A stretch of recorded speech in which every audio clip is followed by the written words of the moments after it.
ಎಲ್ಲರಿಗೂ ಮುಂದಿನ ಶುಭವನ್ನು ಸಲ್ಲಿಸುತ್ತಾ ಇವತ್ತಿನ ಯೋಗವನ್ನು ಪ್ರಾರಂಭ ಮಾಡೋಣ. ಅದಕ್ಕಿಂತ ಮೊದಲು ಪರಮ ಪೂಜ್ಯ ಯೋಗವನ್ನು ಪ್ರತಿನಿತ್ಯ ಉಣಬಡಿಸುತ್ತಿರುವ ಪತಂಜಲಿಯ ಗುರುವಾದಂಥ ಅವರ ಆರಾಧ್ಯರು ಅದರಂತೆ ನಮ್ಮ ದೇಶಕ್ಕೆ ಯೋಗವನ್ನು ನೀಡಿರುವಂಥ ರಾಮದೇವ್ ಮಹಾರಾಜರನ್ನು ಆಯುರ್ವೇದವನ್ನು ಎಲ್ಲ ಪ್ರತಿಯೊಂದು ಮನೆ ಮನೆಗೆ ತಲುಪಿಸುತ್ತಿರುವ ಬಾಲಕೃಷ್ಣ ಆಚಾರ್ಯ ಅವರನ್ನು ಬಾಬಾ ಅವರನ್ನು ಎಲ್ಲ ಯೋಗಿಗಳನ್ನು ಸ್ಮರಿಸಿಕೊಂಡು ಇವತ್ತಿನ ಯೋಗ ಪ್ರಾರಂಭ ಮಾಡೋಣ.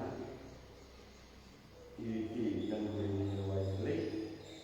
ನಿಮಗೆ ಸಿದ್ಧಾಸನ, ಸುಖಾಸನ, ವಜ್ರಾಸನ, ಪದ್ಮಾಸನ ಅಂತ ಕೂತ್ಕೊಳ್ಳುವುದು. ಈಗ 3 ಸಲ ಓಂಕಾರವನ್ನು ಮಾಡೋಣ.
ಜಾಯಿನ್ ಮಾಡ್ತಾ ಹೇಳೋಣ. ಈ ಮ್ಯೂಸಿಕ್ ಜೊತೆಗೆ ಜಾಯಿನ್ ಕಲಿಯೋಣ. ನಿಧಾನವಾಗಿ ಮಾಡಬೇಕು, ನಿಮ್ಮ ಶಕ್ತಿ ಅನುಸಾರ.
ಈಗ ಈ ರೀತಿ ಉದಾಹರಣೆಯಾಗಿ ಕೈಗಳು ಹೀಗೆ ಹೋಗುತ್ತೆ, ಕಳಿಸಿದ ಈ ರೀತಿ. ಆಮೇಲೆ ಈ ರೀತಿ ಸೂಕ್ಷ್ಮ ನಿಯಮಗಳನ್ನು ಮಾಡೋದು. ಆಮೇಲೆ ಈ ಕಾಲದ ಮೇಲೆ ಕೈಗಳನ್ನು ಇನ್ನೊಂದು ಕಾಲ ಮೇಲೆ ಈ ರೀತಿ ರೊಟೇಟ್ ಮಾಡಬೇಕು. ಈ ರಿವರ್ಸ್ ಈ ರೀತಿ ನೆಲದ ಕೈಗಳಿಟ್ಟು ರೊಟೇಟ್ ಮಾಡಿ ಈ ನೆಲದ ಬೊಜ್ಜು ಮತ್ತು ನಮ್ಮ ಕಿಗದಲ್ಲಿರುವಂಥ ಬೊಜ್ಜುಗಳ ನಿವಾರಣೆ ಆಗ್ತದೆ.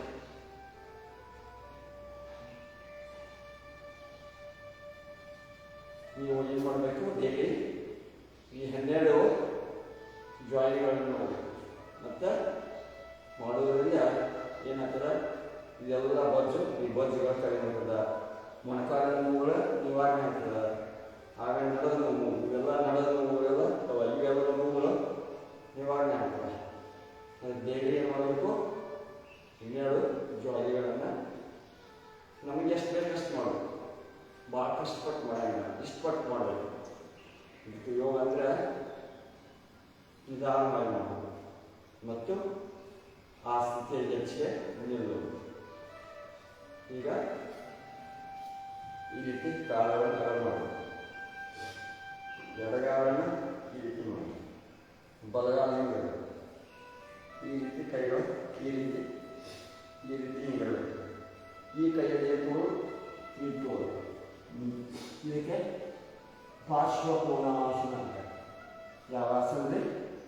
ಪಾರ್ಶ್ವ ಕೋನಾಸನ. ಈ ರೀತಿ ಇದೆರಡು ಹೇಗಿರಬೇಕು, ಇದು ಮುಂದಿರಬೇಕು, ಈ ರೀತಿ ಮತ್ತೆ ಮೇಲೆ ಇಟ್ಕೊಳ್ಳೋದು. ಇದನ್ನ ಮಾಡೋದ್ರಿಂದ ನೋಡಿ ನಮ್ಮ ಬ್ಯಾಲೆನ್ಸ್ ಚೆನ್ನಾಗಿ ಸಿಗ್ತದೆ, ನಡ ನೋವು ಮತ್ತು ಬೆನ್ನು ನೋವು ನಿವಾರಣೆ ಆಗ್ತದೆ.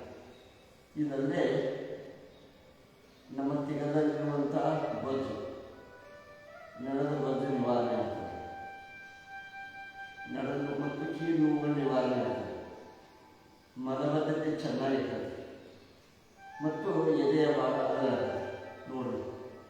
ಈ ಆಸನ ಮಾಡೋದು ಇಷ್ಟೊಂದು ಲಾಭಗಳು ನಾವು ಯಾಕೆ ಮಾಡೋದು? ಡೈಲಿ ದೋ ವಿಶ್ರಾಮ. ಈಗ ಈ ರೀತಿ ಬಲಗಾಲ ಹೀಗಿರಬೇಕು, ಎಡಗಾಲ ಹೀಗಿರಬೇಕು, ಈ ರೀತಿ ಕೈಗಳನ್ನು ಇಟ್ಕೋಬೇಕು, ಈ ರೀತಿ ಎರಡು ಶಿರಾ ಇರಬೇಕು, ಕೈಗಳಲ್ಲಿ ಈ ರೀತಿ ಮಾಡಬೇಕು, ಎಷ್ಟು ಸಾಧ್ಯ ಈ ರೀತಿ ಮಾಡಬೇಕು. ಆಗ ನಿಧಾನವಾಗಿ ಮೇಲ್ಗಡೆ ತಗೋಬೇಕು, ಎಷ್ಟು ಸಾಧ್ಯ. ಎದೆಯವಾದ ಆಗಬೇಕಂತಂದರೆ ಮಿಲಿಟರಿ ಪೊಲೀಸ್ ಇಲಾಖೆ ಒಳಗೆ ಯುವಕರು ಸೇರಬೇಕಂತಂದ್ರೆ ಏನು ಮಾಡಬೇಕು, ಈ ಚೆಸ್ಟ್ ಎದೆಯ ಭಾಗ ಆಗಬೇಕು, ಚೆಸ್ಟ್ ವಿಸ್ತಾರ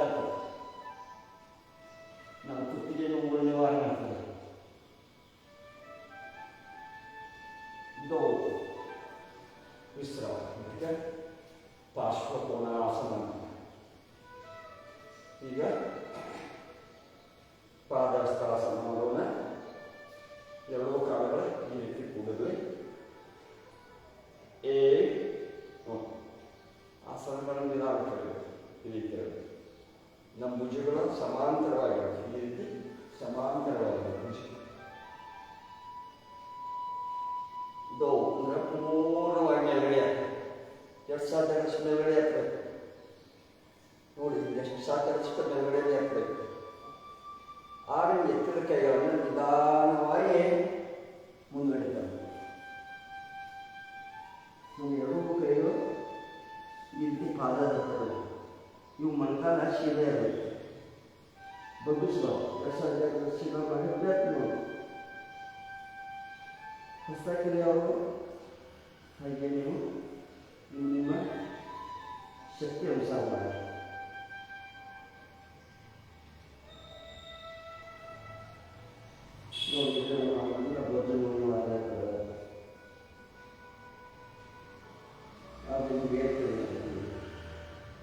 ನಿಮ್ಮ ಕಣ್ಣಿನ ದೋಷಗಳು ನಿವಾರಣೆ ಆಗ್ತದೆ.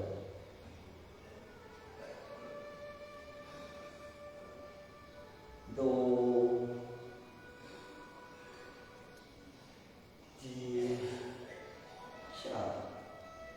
ಈ ರೀತಿ ಹೀಗೆ ಅರ್ಧ ಚಕ್ರಾಸನ ಮಾಡೋಣ. ಅರ್ಧ ಚಕ್ರಾಸನ ಈ ರೀತಿ ಎರಡು ಕಾಲುಗಳು ಸೀದಾ ಇದೆ, ಈ ರೀತಿ ಇರಬೇಕು. ನಮಗೆ ಸಾಧ್ಯ ಆಗುತ್ತಷ್ಟು ಹಿಂದ್ಗಡೆ ನಿಮ್ಮ ಶಕ್ತಿ ಅನುಸಾರ ಬರಲಿಕ್ಕೆ ಪ್ರಯತ್ನ ಮಾಡೋದು. ಕಾಲುಗಳನ್ನು ಬಗ್ಗಿಸಬಾರ್ದು, ನಡುಭಾಗದಿಂದ ಹಿಂದ್ಗಡೆ ಬಗ್ಗಿಸ್ಬೇಕು.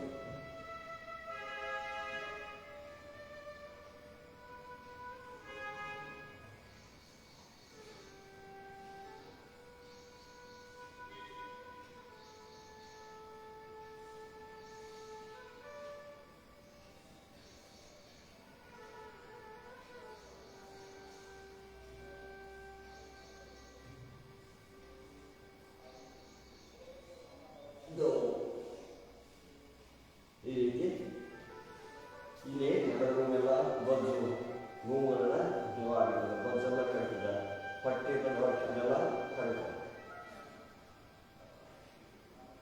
ಈಗ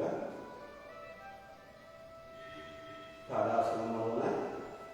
ಎರಡು ಕೈಯನ್ನು ಈ ರೀತಿ ತೋರಿ ಈ ರೀತಿ ತಿರುಗಿಸಿ ನಿಧಾನವಾಗಿ ಮೇಲ್ಗಡೆ ಈ ರೀತಿ ನೋಡಿ, ಎಷ್ಟು ಮೇಲ್ಗಡೆ ಎಷ್ಟು ಇರ್ತೀರಿ ಅಷ್ಟು ಚೌಕ.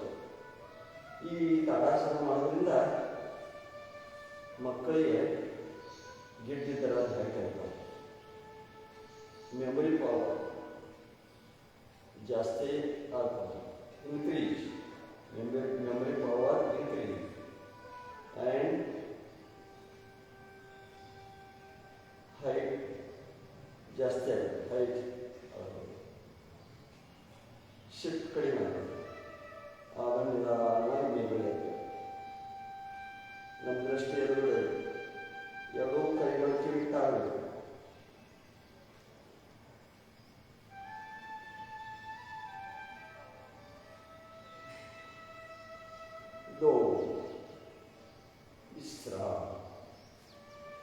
ಈಗ ವೃಕ್ಷಾಸನ ಮಾಡೋಣ.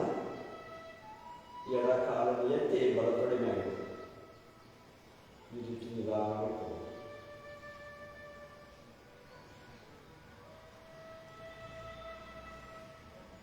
ಈ ರೀತಿ ಎರಡು ಕೈಗಳು ನಿಧಾನವಾಗಿ ಮೇಲ್ಗಡೆ.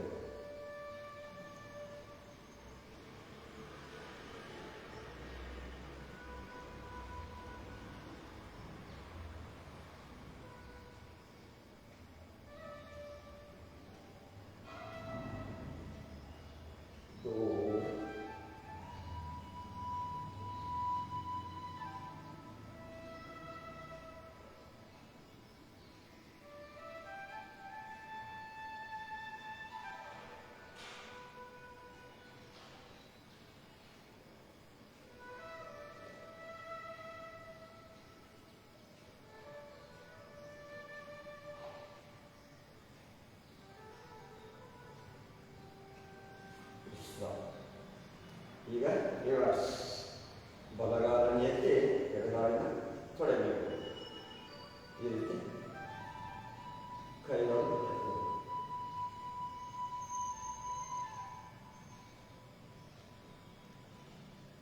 ನಿಧಾನ ಮಾಡಿ ನಿಧಾನ ಕೈಗಳು ಇರ್ತದೆ.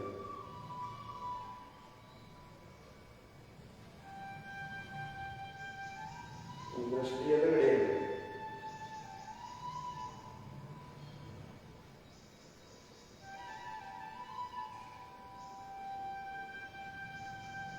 ಎರಡು ಕೈಗಳನ್ನು ಈ ರೀತಿ ಆಗಿ ಮಾಡಿ.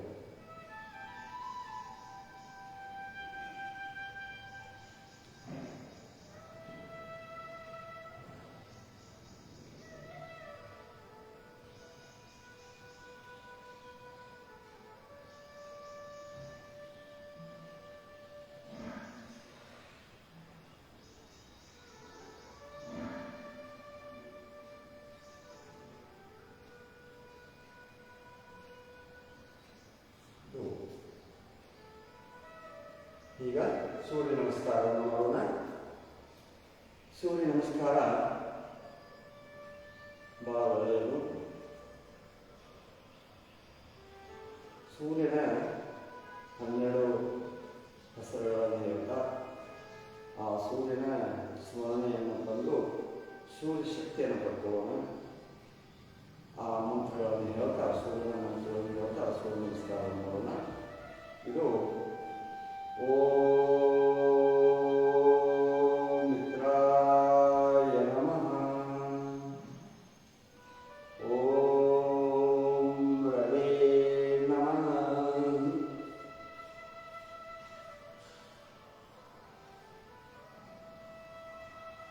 ಓಂ ಸೂರ್ಯಾಯ ನಮಃ,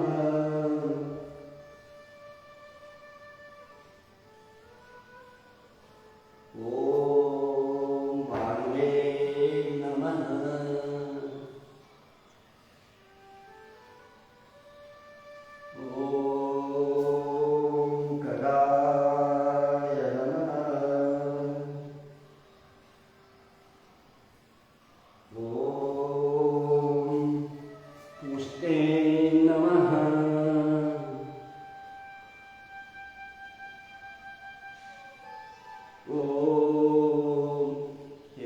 ಹಿರಣ್ಯಗರ್ಭಾಯ ನಮಃ.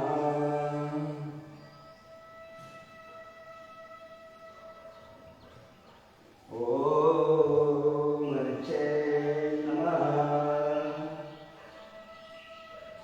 ಓಂ ಆದಿತ್ಯಾಯ ನಮಃ.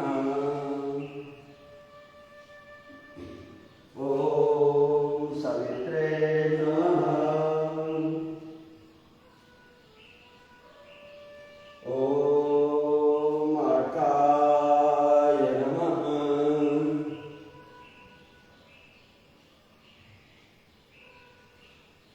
ಓಂ ಭಾಸ್ಕರಾಯ ನಮಃ. ಓಂ ಶ್ರೀ ಸವಿತ್ರೆ ಸೂರ್ಯನಾರಾಯ ನಮಃ. ವಿಶ್ರಾಮ. ಈಗ ಸೂರ್ಯ ನಮಸ್ಕಾರದ ಆಸನಗಳ ಸೇವಕ ಮತ್ತೊಂದು ಸಲ ಸೂರ್ಯ ನಮಸ್ಕಾರವನ್ನು ಮಾಡೋಣ. ಮಿನಿಮಮ್ ಒಂದು 2 ಸಲ ಮಾಡ್ಬೋದು. ಸಾಯಂಕಾಲ 11 ಸಲ, 101 ಸಲ. ರಥಸಪ್ತಮಿಯ ಸೂರ್ಯ ಕುದುರೆಯ ಮೇಲೆ, ಅಷ್ಟು ಕುದುರೆಯ ಮೇಲೆ ಬರ್ತಾ ಇರ್ತಾನೆ. ಅಷ್ಟಮ ಸಪ್ತದಿನ ದಿವಸ ನಮ್ಮೆಲ್ಲ ಸುಮಾರು 101 ಸೂರ್ಯ ನಮಸ್ಕಾರವನ್ನು ಮಾಡಬೇಕು. ಪ್ರಣವಾಸನ. ಈ ರೀತಿ ಕೈಗಳಿರಬೇಕು. ಈ ರೀತಿ ಕೈಗಳು ಹೀಗೆ ಎದೆ ಮೇಲೆ. ಆಮೇಲೆ ಉದ್ವಾಸ್ತಾಸನ. 2 ಕೈಗಳು ಹಿಂದಿರಬೇಕು. ಪಾದಹಸ್ತಾಸನ. 2 ಕೈಗಳು ಪಾದದ ಹತ್ತಿರ ಇರಬೇಕು.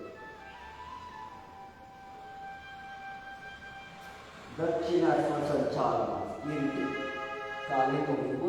ನನ್ನ ದೃಷ್ಟಿ ಮೇಲ್ಗಡೆ ಇರಬೇಕು. ಇದು ಮಧ್ಯದಲ್ಲಿ ಈ ರೀತಿ ಇರಬೇಕು. ಆಮೇಲೆ ಪರ್ವತಾಸನ. ಪರ್ವತಾಸನ ಮಾಡೋದ್ರಿಂದ ನಿಮ್ಮ ನೆಲಕ್ಕೆ ಹಿಮ್ಮಡ ನೆಲಕ್ಕೆ ತಾಕಿರಬೇಕು. ನಮ್ಮ ದೃಷ್ಟಿ ನಾವು ಈ ಕಡೆ ಇರಬೇಕು. ಅಷ್ಟಾಂಗಾಸನ ಅಂದರೆ 8 ಅವಯವಗಳು ನೆಲಕ್ಕಾಗಬೇಕು. ಈ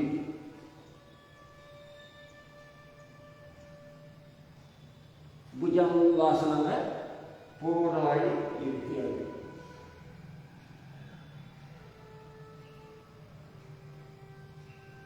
ಈ ರೀತಿ ಪರ್ವತಾಸನ.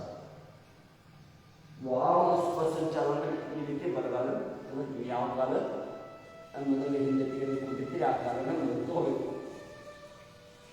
ಆಮೇಲೆ ಪಾದಹಸ್ತಾಸನ. ಉದ್ವಸ್ತಾಸನ. ನಿಧಾನವಾಗಿ ನಿಲ್ಲಬೇಕು. 2 ಸಲ ಕೂಡಬೇಕು. ನಮನಾಸನ. ವಿಶ್ರಾಮ. ಈ ರೀತಿ ಕೈಗಳು ಕೇಳ್ಕೊಂಡು ನಿಧಾನವಾಗಿ ಬರಬೇಕು. ಈ ರೀತಿ ನಿಮ್ಮ ವಿಶ್ರಾಮದಲ್ಲಿ ಸರ್ಕೋಬೇಕು.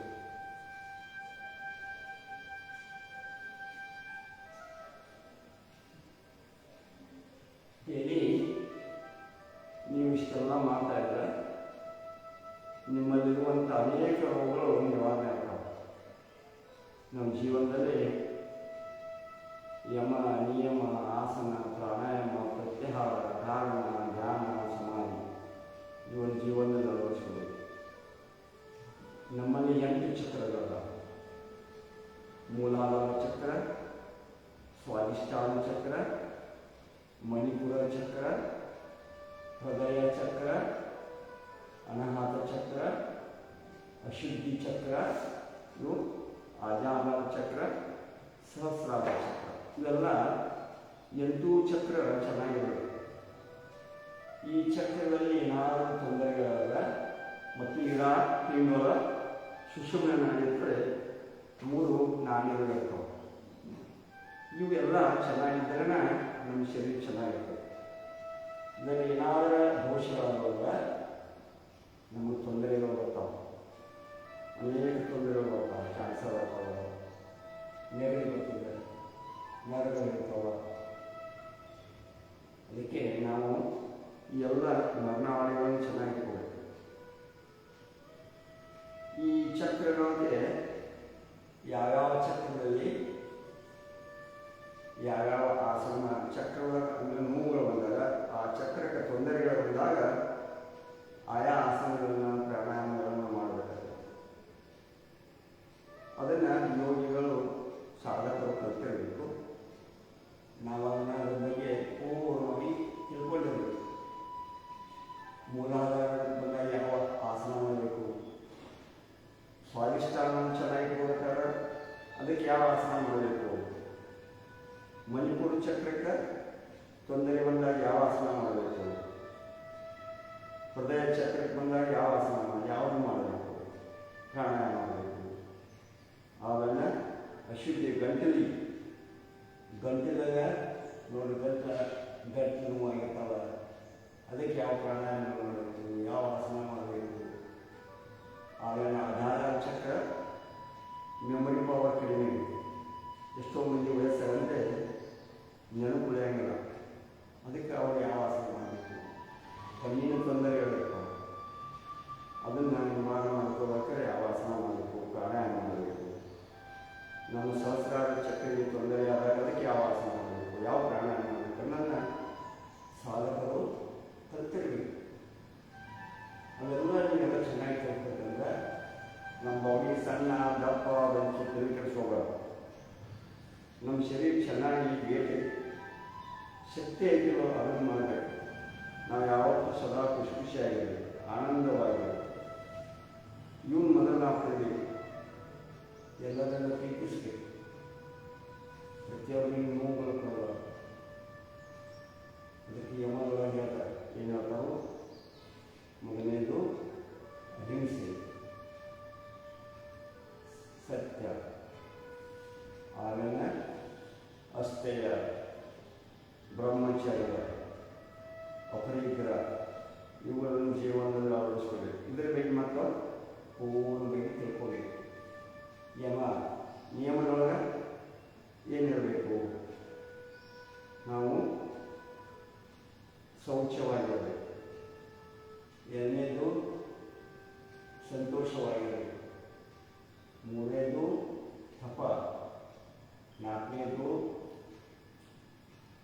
ಏನಿರಬೇಕು ಸಹಜಾಯ, ಐದನೇದು ಏನಿರಬೇಕು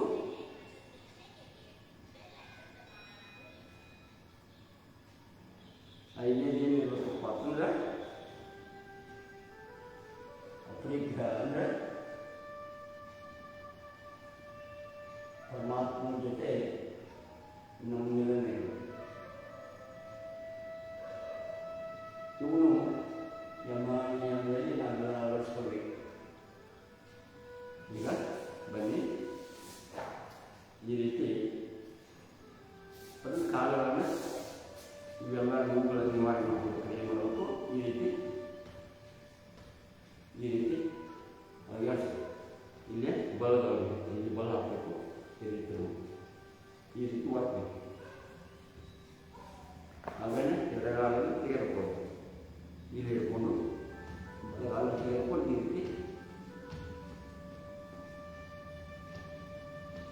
ಈ ರೀತಿ ಮಾಡಬೇಕು. ಈಗ ಎಡಗಾಲ ತೆಗೆದುಕೊಂಡು ಈ ರೀತಿ ಆಡಿಸ್ಬೇಕು. ಮದುವೆಲ್ಲ ನರಗಳು ನೋವುಗಳನ್ನು ಮಾಡಿ ಮೊಣಕಾಲು ನೋವು ನಿವಾರಣೆ, ಕೈ ನೋವು ನಿವಾರಣೆ. ಈ ರೀತಿ ಕೈಗಳು ತೆಗೆದುಕೊಂಡು ಈ ರೀತಿ ಆಡಿಸ್ಬೇಕು.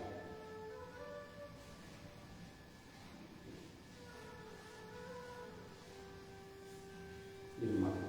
ಈಗ ಇನ್ನೊಂದು ಇದರಲ್ಲಿ ಹೇಳಬೇಕು, ಕಾಲನ್ನು ಈ ಕಾಲು ಹೀಗೆ ಹೀಗಿರಬೇಕು. ಈ ರೀತಿ ಹೀಗೆ ಕಾಲು ಹೀಗಿರಬೇಕು. ಇದೇ ರೀತಿ ಈಗೇನು ಮಾಡಬೇಕು, ಈ ರೀತಿ ಹನ್ನೆರಡು ಕೂಡಬೇಕು. ನೋಡಿ, ಇವೆಲ್ಲ ಮೊಳಕಾಲ ನೋವುಗಳು, ಈ ನೆಲದ ನೋವು ಇನ್ನೊಂದ್ಸಲ ಈ ರೀತಿ ಮಾಡಿ. ಆಮೇಲೆ ಬಲಗಾಲನ್ನು ಈ ರೀತಿ ತಗೋಬೇಕು, ಈ ರೀತಿ ತಗೋಬೇಕು. ಇಲ್ಲಿ ಈ ರೀತಿ ಊಡಬೇಕು, ಮತ್ತೆ ಮತ್ತು ಇವನ್ನ 10 ಸಲ ಈ ರೀತಿ ಮಾಡಬೇಕು.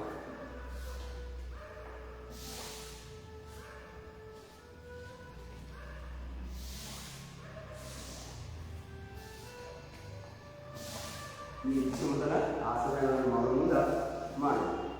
ಇನ್ನು ನಾವು ಪಶ್ಚಿಮೋತ್ತಾಸನ, ಭೂ ನಮನಾಸನಗಳನ್ನು ಮಾಡಬೇಕಾದ್ರೆ ಏನು ಮಾಡಬೇಕು? ಈ ರೀತಿ ಕೈಗಳಿವೆ. ಈಗ ಏನು ಮಾಡಬೇಕು? ಈ ರೀತಿ ಹಿಡ್ಕೊಬೇಕು. ಆಮೇಲೆ ಎಡಗೈಯನ್ನು ಇಲ್ಲಿಡಬೇಕು. ಈ ರೀತಿ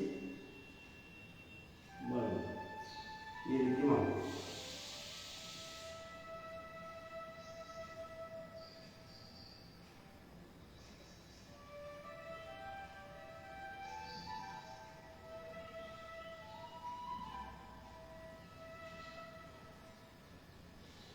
ಈ ರೀತಿ ನೀವು ಮಾಡಿ. ಆಮೇಲೆ ನಮ್ಮ ಗುರುಜು ಬಹಳ ಗುರುಜಿ ಹಗಲೇ ಹೇಳ್ತಾರೆ, ಈ ರೀತಿ ಸಂದಾಸ ನೀರು ಕುಡಿಬೇಕಾದ್ರೆ ಏನು ಮಾಡಬೇಕು?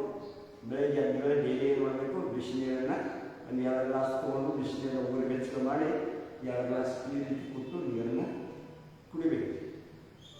ಆಮೇಲೆ ಗುರುಜಿ ಬಾಬಾ ಗುರುಜಿ ಹೇಳ್ತಿರ್ತಾರೆ, ಯಾವಾಗಲೂ ಸಂದಾಸವನ್ನು ಕ್ಲಿಯರ್ ಮಾಡಬೇಕು. ಈ ರೀತಿ ಹೀಗೆ. ಆಮೇಲೆ ಶಂಕಾಸನ ಈ ರೀತಿ ಮಾಡಬೇಕು.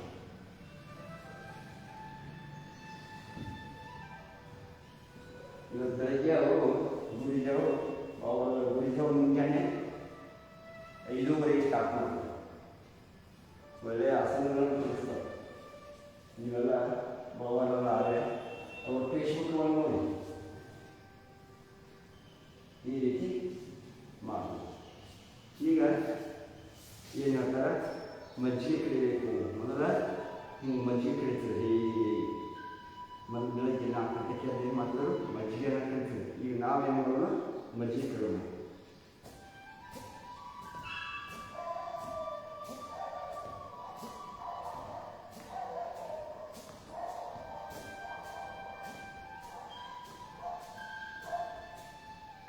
ಈ ರೀತಿ ಎಲ್ಲಿ ನೀವು 1 ಪಾವು ಕಿಲೋ ಮೊಸರನ್ನು ತೆಗೆದುಕೊಂಡು ಮಜ್ಜಿಗೆ ಕಡಿಯೋದಂದ್ರೆ ಚೆನ್ನಾಗಿ ಮಜ್ಜಿಗೆ ಮಾಡಿರಬೇಕೈತಿ.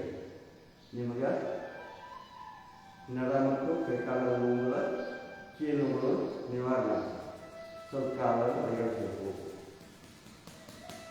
ಆಮೇಲೆ ಈ ರೀತಿ ರೊಟೇಟ್ ಮಾಡಬೇಕು. ಆಮೇಲೆ ರಿವರ್ಸ್ ಮಾಡಬೇಕು. ಆಮೇಲೆ ಪಾದಗಳನ್ನು ಮುಂದೆ ಮಾಡಬೇಕು. ಕೀಲು ನೋವುಗಳನ್ನು, ಕೈಕಾಲ ನೋವುಗಳನ್ನು, ಹಿಂಬಳದ ನೋವುಗಳು ನಿವಾರಣೆ ಈ ರೀತಿ ಮಾಡಬೇಕು. ಇವೆಲ್ಲ ಕಠಿಣ ಆಸನಗಳನ್ನು ಮಾಡಬೇಕಾದ್ರೆ ನಾವೇನು ಮಾಡಬೇಕು? ಈ ಶರೀರವನ್ನು ಸಡಿಲಿಸ್ಕೊಳ್ಬೇಕು. ಚೆನ್ನಾಗಿ ಶರೀರ ಸಡಿಲ ಆಗಬೇಕು. ಅದು ಸಣ್ಣ ನಿಮಗೆಲ್ಲ ಎಲ್ಲ ಕೀಲುಗಳು ಸಡಿಲ ಆದಾಗ ಚೆನ್ನಾಗಿ ಯೋಗಾಸನ ಮಾಡಲಿಕ್ಕೆ ಬರ್ತದೆ. ಮತ್ತಷ್ಟೇ ಆಹಾರದಲ್ಲಿ ಬದಲಾವಣೆ ಇರಬೇಕು. ಬಜ್ಜು ಕಡಿಮೆ ಮಾಡ್ಕೋಬೇಕು. ವೇಟ್ ಕಡಿಮೆ ಮಾಡ್ಕೋಬೇಕು. ನಮಗೆಲ್ಲ ಶರೀರಕ್ಕೆ ತೊಂದರೆ ಬರೋದು ವೇಟ, ಆಮೇಲೆ ಬಟ್ಟೆ. ಇವು ನಮ್ಮಲ್ಲಿ ನಿವಾರಣೆ ಮಾಡ್ಕೋಬೇಕು. ಆಹಾರದಲ್ಲಿ ಬದಲಾವಣೆ ಮಾಡಬೇಕು. ಕೈಗೆ ಪದಾರ್ಥಗಳನ್ನು ಹೆಚ್ಚು ಕಡಿಮೆ ಮಾಡಬೇಕು. ಬೇಕರಿ ಫುಡ್ಗಳನ್ನು ತಿನ್ನುವುದನ್ನು ಕಡಿಮೆ ಮಾಡಬೇಕು. ಇಷ್ಟ. ಈಗ ನೋಡಿ, ವಕ್ರಾಸನ ಈ ರೀತಿ ಎಡಗಾಲನ್ನು ಮಡಿಸಿ, ಬಲಗಾಲನ್ನು ಮಡಿಸಬೇಕು. ಎಡಗಾಲ ಸೀದಾ ಇರಬೇಕು. ಎಡಗೈ ಈ ರೀತಿ ಈ ರೀತಿ ಎಡಗಾಲ ಸೀದಾ ಇರಬೇಕು. ಬಲಗಾಲ ಮಡಿಸಿರಬೇಕು. ಎಡಗೈ ಎತ್ತಿ ಇದು ನಿಂತು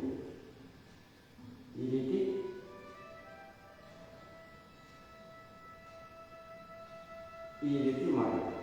ಇದನ್ನು ಮಾಡೋದ್ರಿಂದ ಈ ಎಣ್ಣಿನ ಗ್ರಂಥಿಯಲ್ಲಿರುವಂಥ ನಮಗೇನು ಜಠರ ಕ್ರಿಯೆ ಚೆನ್ನಾಗಿ ಕೆಲಸ ಮಾಡ್ತೀವಿ. ಇದನ್ನು ಮಾಡಬೇಕು. ಅದಲ್ಲದೆ ಸಕ್ಕರೆ ಕಾಯಿಲೆಗೂ ಇದು ಉಪಯೋಗ ಆಸನ. ಈ ರೀತಿ 2 ಸಲ ಈ ಕಡೆ ರಿವರ್ಸ್ ಈ ರೀತಿ ಮಾಡಬೇಕು.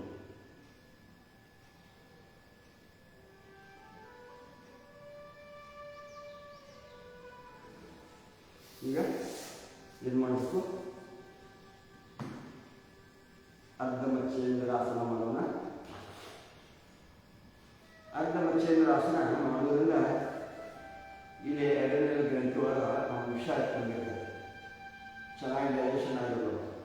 ಪಿತ್ತ, ಕಫ, ಬಸ್ನಾಗ ಹೋಗ್ತಿತ್ತು, ವಾಂತಿ ಆಗ್ತೈತಿ, ಅದೆಲ್ಲ ನಿವಾರಣೆ ಮಾಡ್ಕೋಬೇಕು. ಹೇಳ್ತು ಈ ಅರ್ಧ ನಮಗೆ ಯಾಕೆ ಅವೆಲ್ಲ ಹಾಕೋಂದ್ರೆ ಇಲ್ಲಿ ಜಠರ ಕ್ರಿಯೆ ಚೆನ್ನಾಗಿ ಕೆಲಸ ಮಾಡೋದಿಲ್ಲ, ಅದಕ್ಕೆ ನಮಗದು ಪಿತ್ತ, ವಾತ, ಕಫ ಡೈಲಿ ಏನು ಮಾಡಬೇಕು, ನಾವು ಪೂರ್ಣ ಮಚ್ಚೇಂದ್ರಾಸನ ಬೇಡ, ಅರ್ಧ ಮಚ್ಚೇಂದ್ರಾಸನ ಮಾಡಬೇಕು. ಬಲಗಾಲವನ್ನು ಇಳಿಸಿ ಎಡಗಾಲ ಹಾಕಿರಬೇಕು, ಎಡಗಾಲ ಈ ರೀತಿ ಬಲಗಾಲಿನ ಇಲ್ಲಿರಬೇಕು, ಸಾಧ್ಯ ಆದಷ್ಟು ಇದು ಮಾಡಬೇಕು. ಇಲ್ಲೇ ಇವತ್ತು ಎಷ್ಟು ಆಗುತ್ತೆ ಮಾಡೋದು, ಒಂದು ನಿಮಿಷಕ್ಕೆ ಅನುಸಾರ ಈ ರೀತಿ ತೋರಿ.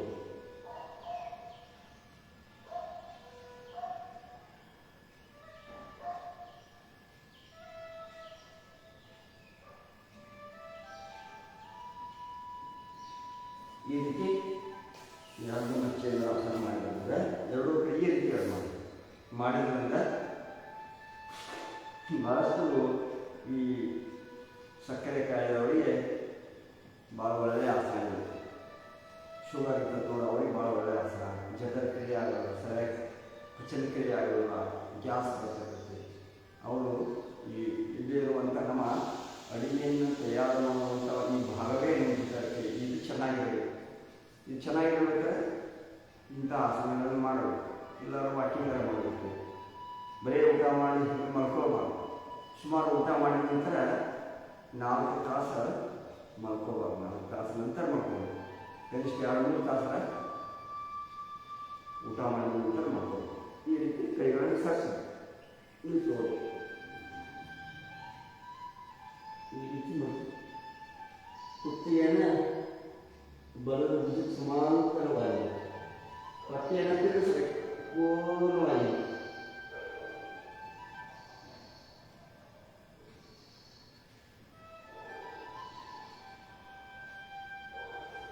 ಇದು ಈ ರೀತಿ ಅರ್ಧ ಮಚ್ಚೇಂದ್ರಾಸನ ಮಾಡೋದು. ಇನ್ನು ನಮ್ಮ ಈ ವಜ್ರಾಸನಕ್ಕೆ ಬರಬೇಕಾದ್ರೆ ಈ ರೀತಿ ಬಲಗಾಲನ್ನು ತೆಗೆದುಕೊಳ್ಬೇಕು ಮತ್ತು ಹೀಗೆ ಮಾಡಬೇಕು. ಈ ರೀತಿ ವಜ್ರಾಸನವನ್ನು ಹೋಗಬೇಕು. ಮಂಡುಕಾಸನ ನಮ್ಮ ಸಕ್ಕರೆ ಕಾಯಿಲೆಗೆ ಡೈಲಿ ಮಾಡ್ತಾ ಇರೋದಂದ್ರೆ ಇನ್ಸುಲಿನ್ ಜಾಸ್ತಿ ಆಗ್ತದೆ. ಸಕ್ಕರೆ ಕಾಯಿಲೆ ಯಾಕೆ ಬರ್ತೈತಿ, ನಮಗೆ ಇನ್ಸುಲಿನ್ನ ಕಡಿಮೆ ಆಗ್ತದೆ, ಸಕ್ಕರೆ ಕಾಯಿಲೆ ಬರ್ತಾವೆ. ಅದಕ್ಕೆ ಒಮ್ಮೆ ಸಕ್ಕರೆ ಕಾಯಿಲೆ ಬರ್ತು ಅಂತಂದ್ರೆ ನಿಮ್ಗೆ ನೀವು ನಿರೋಗಿ ಆಗಿರಿ ಅಥವಾ ನೀನು ರೋಗಿಗಳಾಗಿರಿ ಅಂತೇಳಿ ಗೊತ್ತಾಗ್ತದೆ ಅಂತಂದ್ರೆ ಅವೆಲ್ಲ ಅಟ್ಯಾಕ್ ಆಗ್ತವೆ.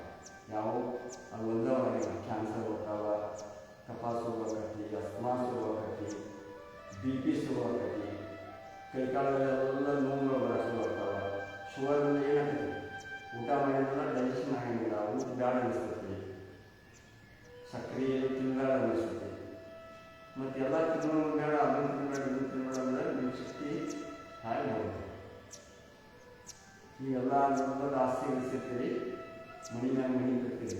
ಆದರೆ ನಿಮ್ಮ ಚೆನ್ನಾಗಿ ಶರೀರ ಇಟ್ಕೊಳ್ಳೋದ್ರಲ್ಲಿ ಏನು ಮಾಡಬೇಕು, ಮೊದಲು ನಮ್ಮ ಚೆನ್ನಾಗಿ ಶರೀರ ಬೇಕು. ನಮ್ಮ ಶರೀರ ಚೆನ್ನಾಗಿದ್ರೇ ಇದು ಚೆನ್ನಾಗಿರ್ತೀರಿ, ಚೆನ್ನಾಗಿರುತ್ತೆ. ಇದು ಚೆನ್ನಾಗಿರೋದ್ರಿಂದ ಈ ಶರೀರ ಚೆನ್ನಾಗಿರೋದ್ರಿಂದ ಏನು ಮಾಡ್ಬೋದು, ಅದಕ್ಕೆ ನಾವು ಯಾವಾಗಲೂ ಶರೀರ ಚೆನ್ನಾಗಿರ್ಬೋದು. ನೋಡಿ ಮಂಡುಕಾಸನ ಮಾಡ್ಬೇಕಾದ್ರೆ ಈ ರೀತಿ ಕೈ ಒಳಗೆ ಇಲ್ಲಿ ಕಿಬ್ಬಟ್ಟು ಒಳಗೆ ಈ ರೀತಿ ಮಾಡಬೇಕು. ನಿಧಾನ ಬಿಟ್ಟು ಕೆಳಗಡೆ ಹೋಗಬೇಕು.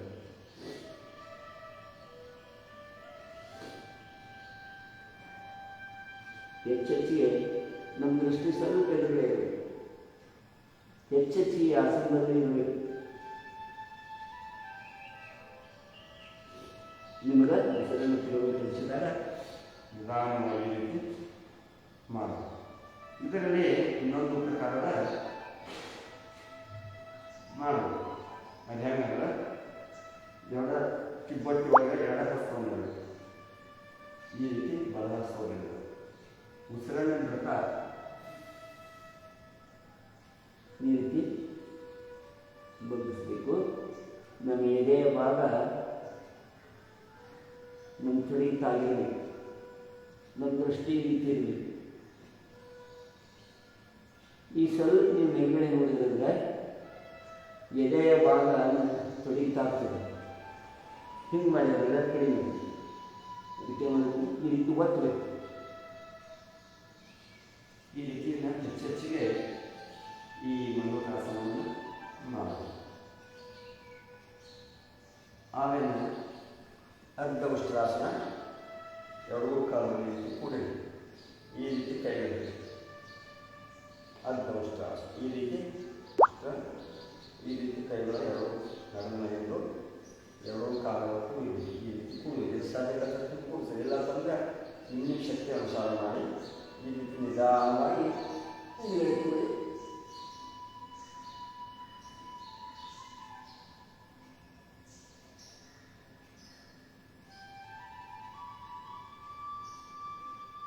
ಈ ರೀತಿ ಇದು ಅರ್ಧ ಉಷ್ಟ್ರಾಸನ. ಪೂರ್ಣ ಉಷ್ಟ್ರಾಸನ ಅಂದರೆ ಬಲಗೈಯಲ್ಲಿ ಎತ್ತಬೇಕು, ಬಲಗಾಲಿನಿಂದ ಇಡಬೇಕು. ಈ ರೀತಿ ಈ ಭಾಗ ಶಿರ ಇದೆ. ಈ ರೀತಿ ತೋರು ಅದಕ್ಕೆ ಮುಂದೆ ಹೋಗ್ಬೇಕು.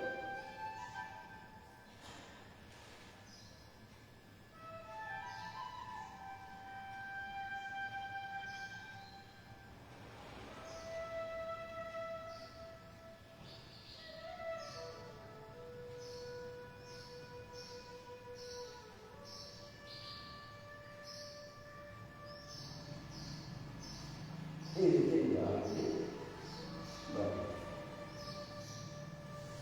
ಇನ್ನು ಗೋಮುಖಾಸನ ಮಾಡೋಣ. ಬಲಗಾಲನ್ನು ಈ ರೀತಿ ತೋರು, ಎಡಗಾಲ ಇದ್ರ ಮೇಲೆ ನೋಡಬೇಕು. ಯಾವ ಕಾಲ ಮೇಲ್ಗಡೆ ಆ ಕೈ ಮೇಲ್ಗಡೆ ಇರ್ತದೆ. ಈ ರೀತಿ ನಮ್ಮ ಕುತ್ತಿಗೆ ಒಳಗೆ ಕಣ್ಣು ಮುಚ್ಚಬೇಕು.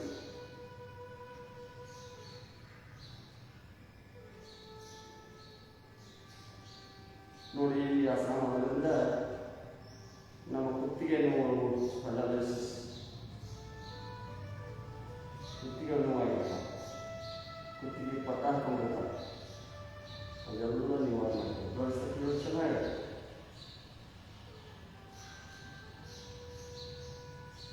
ಆಮೇಲೆ ಎಡಗಾಲನ್ನು ತೆಗೆದುಕೊಂಡು ಬಲಗಾಲನ್ನು ಎಡಗಾಲನ್ನ ಬಲಗಾಲನ್ನ ಇಡಬೇಕು. ಬಲಗಾಲಿನ ಮೇಲೆ ಕೂಡಬೇಕು. ಎಡಗೈ ಎತ್ತಬೇಕು. ಇದು ಲಾಭ ಆಗಬೇಕು. ಈ ರೀತಿ ಮಾಡಬೇಕು. ಈಗ ನಿಮಗೆ ಎರಡೂ ಕೈಗಳನ್ನು ಹಾಕಲು ಕೂಡಿರೋದು ಎಲ್ಲರಿಗೂ ಖರ್ಚಿಗೆ ತಗೊಂಡು ಎರಡು ಹಿಂದುಗಡೆ ಹೊಡೆದು ಎರಡೂ ಕೈಗಳನ್ನು ಕೂಡಿಸಿ ಬೇರೆ ಪ್ರಾಕ್ಟೀಸ್ ಮಾಡಿದ್ರೆ ಈ ರೀತಿ ನಿಮ್ಗೆ ಬರ್ತದೆ. ಕಣ್ಣು ಮುಚ್ಚಬೇಕು. ಕಣ್ಣು ಮುಚ್ಚಿ ನಿಮ್ಮ ನರನಾಡಿಗಳ ಬಿಗಿತವನ್ನು ಗಮನಿಸಬೇಕು. ಎಲ್ಲಿ ನೋವು ಬರ್ತಾವೆ ಮತ್ತು ನೀವು ಸದಾ ಉಸಿರಿನ ಜೊತೆ ಮನಸ್ಸಾಗಿ ಕಳೆಯಬೇಕು. ಯೋಗವನ್ನು ಇಷ್ಟಪಟ್ಟು ಕಲಿಬೇಕು, ಕಷ್ಟಪಟ್ಟು ಕಲಿಯುವಾಗ ಶ್ರದ್ಧೆ ಇರಬೇಕು. ಯೋಗದಲ್ಲಿ ಅದರ ಮೇಲೆ ಪ್ರೀತಿ ಇರಬೇಕು, ವಿಶ್ವಾಸ ಇರಬೇಕು. ನೀವು ಅದರ ಮೇಲೆ ವಿಶ್ವಾಸದಿಂದ ಯೋಗವನ್ನು ಕಲಿತಿದ್ರೆ ನೀವು ಒಳ್ಳೆಯ ಸಾಧಕರಾಗಲ್ಲ. ನಿಮಗೆಲ್ಲ ಲಾಭ ಸಿಗೋದು. ನಿಮ್ಮಲ್ಲಿ ಏನೇ ಇದ್ದರೂ ಭಕ್ತಿ, ಪ್ರೀತಿ, ವಿಶ್ವಾಸ, ದೃಢನಂಬಿಕೆ ಇವುಗಳನ್ನು ಇಟ್ಕೊಂಡು ನೀವು ಯೋಗವನ್ನು ಕಲಿಯಬೇಕು. ಒಂದೇ ಯೋಗ ಮಾಡಿದರೆ ನಡೆಯಿಲ್ಲ. ನಮ್ಮ ಪ್ರಾಣಶಕ್ತಿ, ನಮ್ಮ ಜೀವ ಇರುವುದಕ್ಕ ಈ ಯೋಗವನ್ನು ಪ್ರಾಣಾಯಾಮಗಳನ್ನು ಮಾಡಬೇಕು. ಇದು ಈ ರೀತಿ ಹೊರಗಡೆ ಬಂದು ಈಗ ಶಶಾಂಕಾಸನ. ಈ ಶಶಾಂಕಾಸನ ಯಾರು ಮಾನಸಿಕವಾಗಿ ಬಂದು ಅಶಾಂತಿಯಿಂದ ಕೂಡಿರೋರು, ಭಾಳಷ್ಟು ಮಂದಿ ಮಾನಸಿಕವಾಗಿ ಬೇಜಾರಾಗಿರ್ತಾರೆ, ಅವಾಗ ಈ ರೀತಿ ಶಶಾಂಕಾಸನವನ್ನು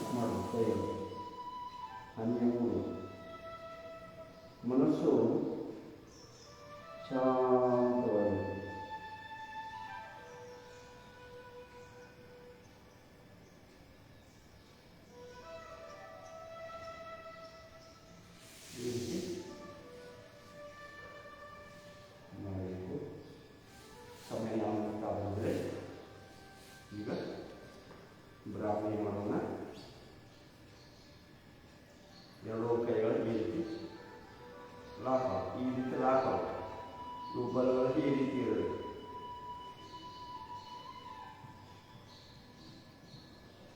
ಇದು ಈ ರೀತಿ ಕೈಗಳನ್ನು ಮಾಡಿ, ಕೈಗಳು ಈ ರೀತಿ ಪೂರ್ಣವಾಗಿರಬೇಕು. ಈಗ ಭ್ರಮರ, ಬ್ರಾಹ್ಮಣರ ಭ್ರಮರ ಮುಂಗಿ ಹೊಡೆಯುತ್ತೆ, ಮೂಗಿನಿಂದ ಸಪ್ಲ ಮಾಡೋದು. ಈ ಪ್ರಾಣಾಯಾಮ ಮಾಡೋದ್ರಿಂದ ನಮ್ಮ ತಲೆಯೊಳಗೆ ನೋವು ಮತ್ತು ಸತ್ವ ಬರ್ತದೆ, ಚೆನ್ನಾಗಿ ನಿಂತಿಲ್ಲ, ಏನೋ ತಲೆಯೊಳಗೆ ಒಂಥರ ತಲೆ ಬೇಸರ ಇರ್ತದೆ. ಇವು ಮಾಡೋದ್ರಿಂದ ಚೆನ್ನಾಗಿ ನಿಂತಿರುತ್ತೆ.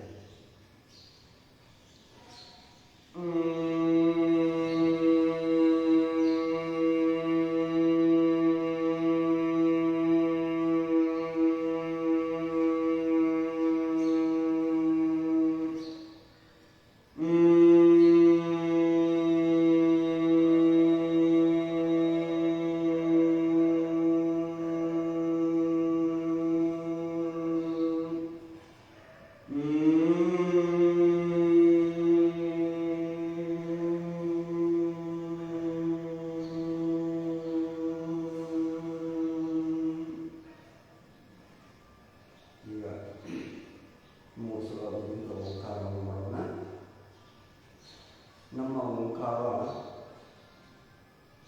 ನಾದವನ್ನು ಕೊಡಬೇಕು, ನಿಧಾನವನ್ನು ಮಾಡಬೇಕು. ಓಂಕಾರದಿಂದ ಒಳ್ಳೆಯ ಸ್ವರ ಮಾಡಬೇಕು. ಓಂ ಮಾಡಬೇಕು.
ನಿಮ್ಮ ಮನಸ್ಸು ಸರಾಗದಲ್ಲಿ ಮನಸ್ಸಿನಲ್ಲಿ ಯಾವುದೇ ವಿಚಾರವನ್ನು ತರಬೇಡಿ.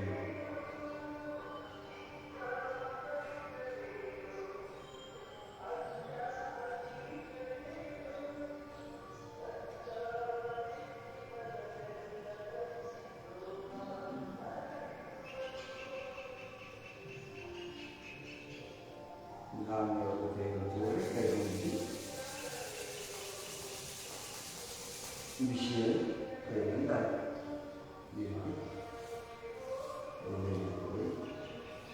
ಅದನ್ನು ಕಾಲಗಳನ್ನು ಎತ್ತಿಕೊಳ್ಳಿ.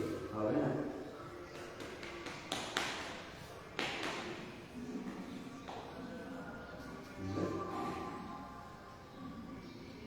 ಶಾಂತಿ ಮಂತ್ರವನ್ನು ಯೋಗೇನ ಚಿತ್ತಸ್ಯ ಪರೇಣ ವಾಚಾಂ ಮಲಂ ಶರೀರಸ್ಯ ಚ ವೈಖ್ಯೇನ ಯೋಗಾಕರೋತಂ ಪ್ರವರಂ ಮುನೀನಾಂ ಪತಂಜಲಿಂ ಪ್ರಾಣಾಯಾಮೋಸ್ಮಿ. ಓಂ ಶಾಂತಿ ಶಾಂತಿ ಶಾಂತಿ. ಎರಡು ಕೈಗಳನ್ನು ಕಟ್ಟಿ ಭೂಮಿಗೆ ನಮಸ್ಕಾರ ಮಾಡಿ, ಸೂರ್ಯ ನಮಸ್ಕಾರ ಮಣಿಗೂ ನಮಸ್ಕಾರ ಮಾಡಿ. ಎಲ್ಲರೂ ಸುಖಿಯಾಗಿರಿ, ಆನಂದವಾಗಿರಿ, ಖುಷಿಯಾಗಿರಿ.